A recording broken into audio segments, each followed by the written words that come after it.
ভাৰতৰ বিভিন্ন ঠাইত বিশ্বৰ বিভিন্ন ঠাইত আৰু এনেকুৱা বিৰল এই মৃত্যু অপৰাজেয় মৃত্যু এয়া মৃত্যু হৈছে মানে মানুহটো দেহাটো নাইকিয়া হৈছে কিন্তু মৃত্যুক জয় কৰিছে তেওঁ মৃত্যুক জয় কৰিছে নহয় জানো নহয় সেয়া তদন্তৰ বিষয়টো চাওক এয়া হ'ল সম্পূৰ্ণ মুখ্যমন্ত্ৰী ডাঙৰীয়াই ইতিমধ্যে CIDক গোটেই তদন্তৰ অৰ্পণ কৰিছে তদন্তৰ ভাৰ তেওঁলোকে তদন্ত কৰিব আমি আশা কৰোঁ মুখ্যমন্ত্ৰী ডাঙৰীয়াৰ নেতৃত্বত তেখেতৰ তত্ত্বাৱধানত গোটেই কামটো খুব সুন্দৰভাৱে হ'ব বুলি আমি আশা কৰোঁ সেয়েহে কোন দোষী কোন নিৰ্দোষী এই কথাটো পিছলৈ ওলাই পৰিব এই মুহূৰ্তত আমি আস্থা ৰাখিব লাগিব আইনৰ ওপৰত আমি আস্থা ৰাখিছোঁ আমাৰ আইনৰ ওপৰত আস্থা ৰাখিছোঁ চৰকাৰখনৰ ওপৰত আমি আৰম্ভণিৰ পৰাই আমি তেওঁৰ আৰম্ভণিৰ সময়ৰ পৰা আমি একেলগে বন্ধু আমি এটা চামৰ শিল্পীসকল একেলগে আমি আছোঁ আৰু তেওঁক লগ পাইছিলোঁ প্ৰথম আমি ষ্টুডিঅ'তে লগ পাইছিলোঁ তেতিয়াৰ পৰা সম্পৰ্ক গৈ এটা বন্ধুত্বৰ আৰু আমি মোৰ যিমানবোৰ এলবাম আছিল পিছলৈ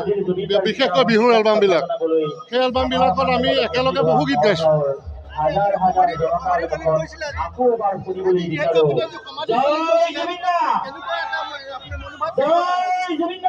এয়া শুনি আছে নহয় তেনেকুৱাই হৈ আছে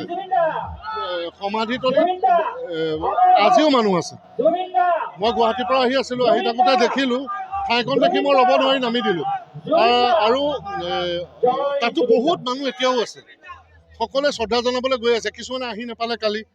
এতিয়া গৈছে এতিয়া গৈ সেৱা কৰিছে নমস্কাৰ এটা দিছে আৰু তাতে জুবিন কায়িকভাৱে নাথাকিলেও তেওঁ যেন তাত আছে তেনেকুৱা এটা অনুভৱ হ'ব মই ভাবোঁ অসমৰ ৰাইজে আহোঁতে যাওঁতে সকলো লৈ যাবলৈ বাধ্য হ'ব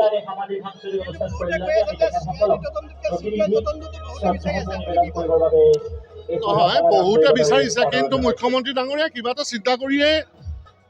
CIDক দিছে নহয় জানো তেনেস্থলত আস্থা ৰাখিব লাগিব মানুহে অলপ সময়টো চাব লাগিব 1 মিনিটততো কামটো শেষ হৈ যাব নোৱাৰে তেওঁলোকে তদন্ত আৰম্ভ কৰিছে বা কৰিব তাৰপিছতো যদি নহয় তাৰপিছত আমাৰ অসমৰ ৰাইজে আমি ক'বলৈ বাধ্য হ'ম যে এইটো তদন্ত শুদ্ধ নহ'ল সফল নহ'ল তেনেকুৱা কথা ঠিক আছে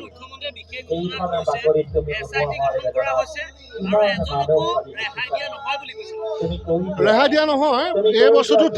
যদি দোষী শাস্তি পাব যদি নিৰ্দোষী হয় মুক্ত হ'ব আৰু হয় আপুনি কোৱাৰ পৰা শুনিলোঁ হৈছে যদি হৈছে ভাল কথা কিন্তু কথা হ'ল যিখিনিয়ে যদি দুখ কৰিছে যিখিনি দোষীয়ে শাস্তি পাবই লাগিব সেইটো আমাৰ দাবী আৰু যদি তাৰ মাজত কোনোবা দুখ নাই কৰা তেওঁ আইনে চালি জাৰি চাব তদন্ত কৰিব মুক্ত হ'ব বাৰু